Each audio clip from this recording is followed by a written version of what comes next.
নিজস্ব একটা ঘরের স্বপ্ন মানুষ আজীবন দেখে এসেছে। ছোট হোক, ক্ষতি নেই।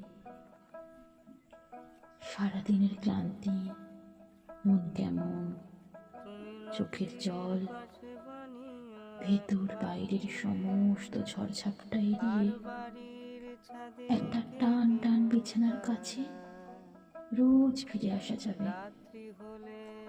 মাথার কাছের জানলা বেয়ে নেমে আসা রোদ, বকুল ফুলের গন্ধ, নাম না জানা পাখির ডাক শুনে ভুলে থাকা যাবে রাজ্যের চিন্তা, হাহাকার, ফেলে আসা ভুলগুলো।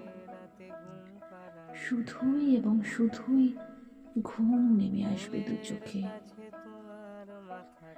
মানুষ অনন্তকাল ধরেই এমনই একটা ঘর মনে প্রাণে চেয়ে এসেছে।